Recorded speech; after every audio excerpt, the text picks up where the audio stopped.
pagi, Bu. Oke, sebelum kita memulai pelajaran kita pada pagi hari ini, ada baiknya kita berdoa. Ibu minta tolong kepada ketua kelas, tolong dipimpin doanya. Baik, untuk teman-teman, sebelum kita memulai pelajaran pada pagi hari ini, ada baiknya kita berdoa menurut kepercayaan masing-masing. Berdoa dimulai.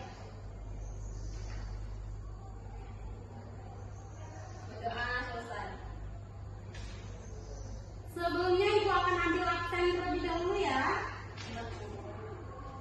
Dari Astuti, Fitriwati, Hadir, Bu. Nia Niati, Hadir, Bu. Fitri Samila. Hadir, Bu. Baik, semuanya hadir ya. Hadir, Bu. Sebelumnya Ibu akan bertanya kabar kalian. Bagaimana kabar kalian hari ini? Baik, Bu. Alhamdulillah. Semoga kita selalu diberikan kemudahan dan kesehatan oleh Allah Subhanahu wa Ta'ala. Baiklah, sebelumnya Ibu akan bertanya kepada kalian semua tentang pelajaran minggu lalu. Ada yang tahu? Saya, Bu. Apa? Minggu lalu pelajarannya tentang iklan, slogan, dan poster. Oke, yang lain ada lagi? Iya, itu pelajarannya. Oke, baik, terima kasih kepada Fitri Samila. Sepertinya semuanya sudah memahami ya tentang pelajaran kita minggu lalu. Oke, materi kita pada pagi hari ini yaitu seperti anak-anak Ibu bisa lihat di depan, yaitu tentang puisi prismatis. Nah, sebelumnya ada yang tahu nggak apa yang dimaksud dengan puisi prismatis? Saya, Bu.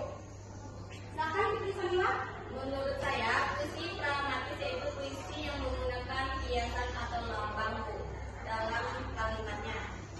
Ya, benar.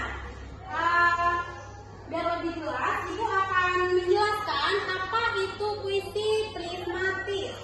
Puisi prismatis adalah puisi yang menggunakan banyak makna dan biasanya ditafsirkan berbeda-beda oleh pembaca, biasanya menggunakan bahasa hiasan dan simbolik. Selanjutnya yaitu ada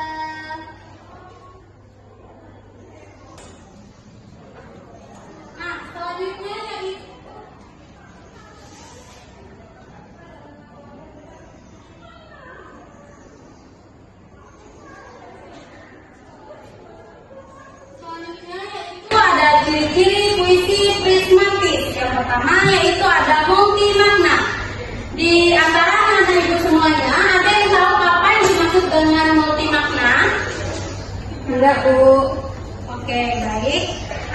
Puisi prismatis yang dimaksud dengan multi makna ini adalah puisi prismatis memiliki lebih dari satu makna, artinya satu kata-kata lain atau bait bisa ditafsirkan dengan berbagai cara oleh pembaca yang berbeda. Yang selanjutnya yaitu ada dua, simbolik dan metafora. Yang dimaksud dengan simbolik dan metafora di sini adalah puisi prismatis sering menggunakan simbol atau lambang, dan metafora perbandingan tidak langsung untuk menyampaikan makna. Yang ketiga yaitu ada tidak bersifat tunggal atau linear. Yang dimaksud di sini adalah makna dalam puisi prismatis tidak mengambil lurus atau linear seperti narasi atau cerita biasa. Yang keempat yaitu ada bahasa yang padat dan estetis. Nah, maksud dari bahasa yang padat dan estetis ini adalah puisi prismatis menggunakan bahasa yang singkat tetapi serat makna dengan pemilihan kata diksi yang mudah, imajinatif dan efektif. Nah, selanjutnya yaitu ada contoh dari puisi prismatis. Bisa anak Ibu lihat di depan? Bisa, Bu. Oke. Ibu akan mencoba membacakan contoh puisi prismatis. Baik, di sini Ibu akan mencoba membacakan contoh dari puisi prismatis yang berjudul Cermin Retak. Di dinding luar itu, sebuah cermin tergantung sunyi. Dia memantulkan wajah-wajah, namun tak pernah menunjukkan yang sejati. Ada bayangan yang tak pernah pergi, menyelinap di sela senyum pagi. Hilangnya menipu, seperti bintang di genangan air kotor. Cermin itu pernah utuh, menyimpan ribuan rahasia yang dibisikkan malam. Tapi kini retaknya berkata, aku tak lagi bisa jujur. Nah, itu tadi contoh dari puisi prismatis. Nah, anak-anak ibu, apakah ada yang bisa menyontohkan seperti yang di depan?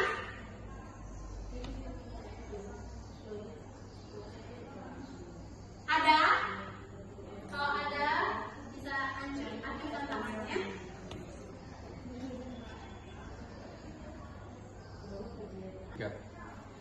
Baik, apakah anak-anak ibu semuanya sudah mengerti tentang materi kita pada pagi hari ini? Sudah, Bu. Kalau semua sudah mengerti, ibu akan memberikan latihan soal dengan anak-anak ibu semuanya. Soalnya yaitu, buatlah satu puisi prismatis. Dan nantinya salah satu dari kalian akan ibu tunjuk untuk maju ke depan. Oke, bisa dimengerti? Bisa, Bu. Oke, Bu, beri waktu 5 menit ya. Iya, Bu. Oke, silakan dikerjakan.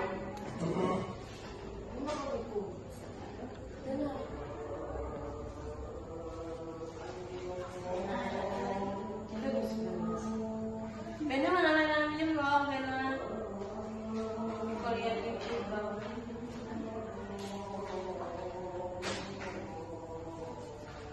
Kamu bikin apa? Pastikan.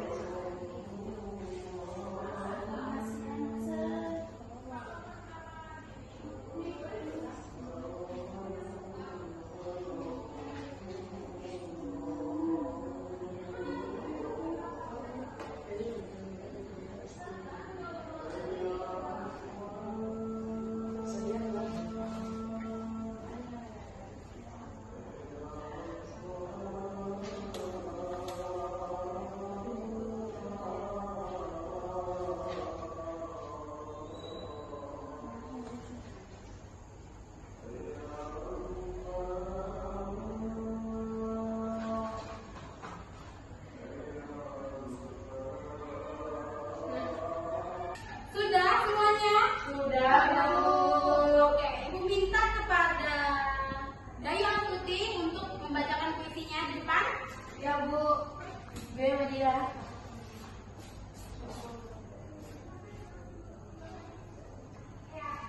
Silakan dimulai.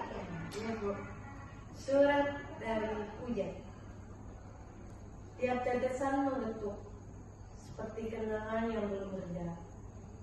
Dalam masa pertama yang pernah aku sebutkan.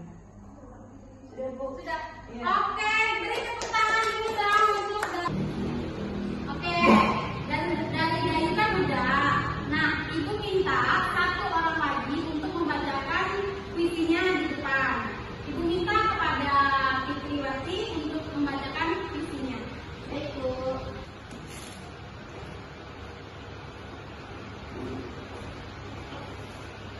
Oke, silakan Fitri untuk membacakan puisinya. Semuanya diam ya, perhatikan Fitri ya. Baik, Bu.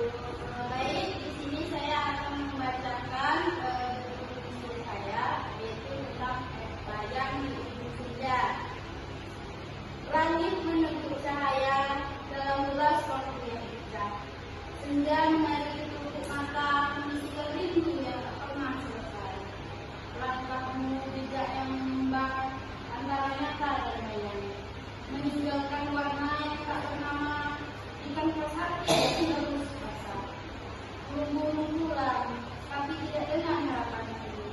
Ia tinggal di tikungan langit, mengganggu bersama doa dan kehilangan suara. Ya, Fitri tahu nggak apa makna dari puisi yang akan dibuat? Tahu, puisi ini menggambarkan perasaan rindu, kehilangan dan penantian yang dikemas secara simbolik melalui suasana senja. Senja yang sering dimaknai sebagai simbol perpisahan atau akhir menjadi latar suasana hati tokoh, aku lirik yang sedang mengenang seorang atau sesuatu yang telah pergi atau hilang. Oke, beri tepuk tangan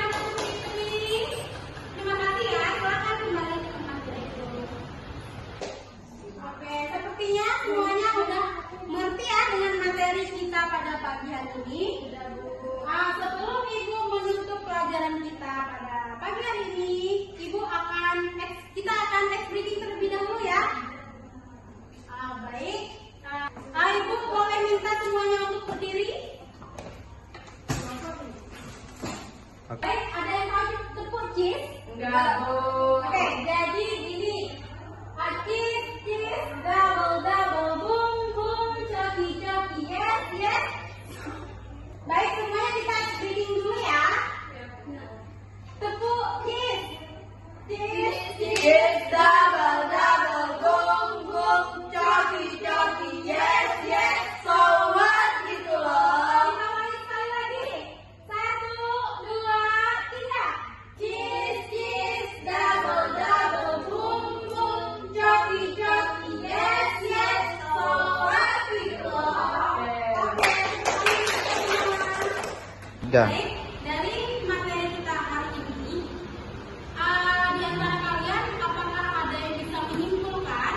Boleh acungkan tangannya. Saya, Bu. Oke, Vicky Samila silakan.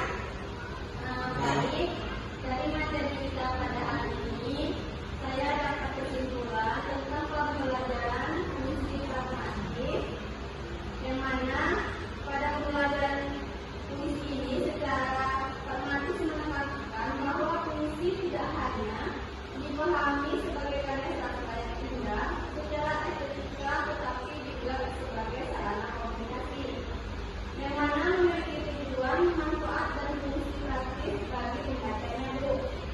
Pendekatan tematis membantu siswa atau pembaca untuk menangkap makna fungsi secara kontekstual, relevan, dan situasi sosial, budaya, dan pengalaman hidup mereka sendiri. Yang mana, Bu, dalam pembelajaran ini, puisi tematis dapat mendorong kita dalam mengaitkan makna fungsi dengan kehidupan nyata, menemukan nilai-nilai moral, sosial, atau emosional yang terkandung di dalamnya, serta mempraktikkan hasil pemahaman fungsi ke dalam sikap dan tindakan sehari-hari, Bu. Dengan demikian, puisi tidak berhenti pada keindahan kata dan gaya bahasa, melainkan benar-benar memberi dampak dan manfaat praktis bagi pembacanya. Kesadaran tematis ini juga memupuk kemampuan berpikir kritis, kreatif, dan apresiatif terhadap karya sastra, Bu. Yang mana pada akhirnya pembelajaran tentang fungsi tematis kita pada hari ini mengingatkan bahwa sastra hidup bersama masyarakat, untuk masyarakat, dan oleh masyarakat, yang menjadi penghubung antara fakta dan tindakan nyata, Bu. Oke, baik. Terima kasih kepada Vicky Samila karena sudah menyimpulkan materi kita. Yang dijelaskan oleh Vicky Samila tadi sudah benar. Jadi dapat kita simpulkan materi kita tentang fungsi prismatis, yaitu adalah fungsi yang memiliki makna menunjuk atau multi makna yang bersifat simbolik, metaforis, atau benda ilmiah, dan menggunakan bahasa yang padat serta estetik. Nah, jadi jenis puisi ini tidak menyampaikan pesannya secara langsung, melainkan melalui simbol, imajinasi, dan asosiasi makna yang berlapis-lapis. Nah, pembacaan dituntut untuk menafsirkan sendiri isi puisi berdasarkan pengalaman, emosi, dan pemahaman pribadi tersebut.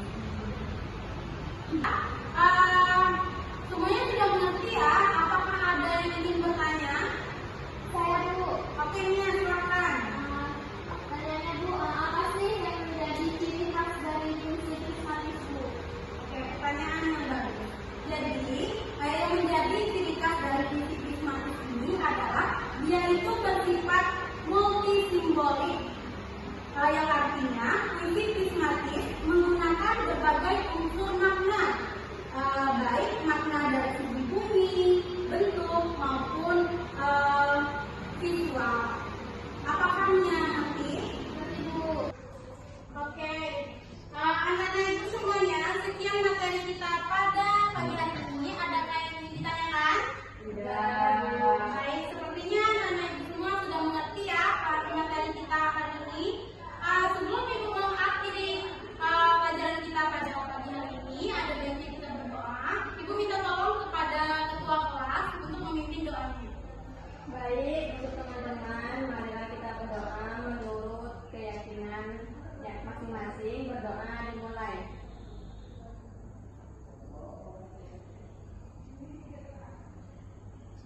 berdoa selesai. Baik, terima kasih kepada Fitri Samira.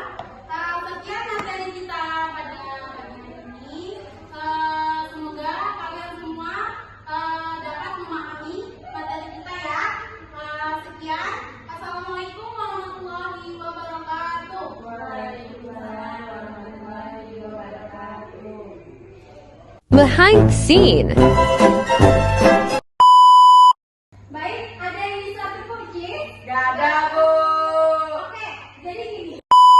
Oke, ada yang bisa terkunci? Ya. Gak ada, Bu. Jangan. Oke, ada yang bisa terkunci?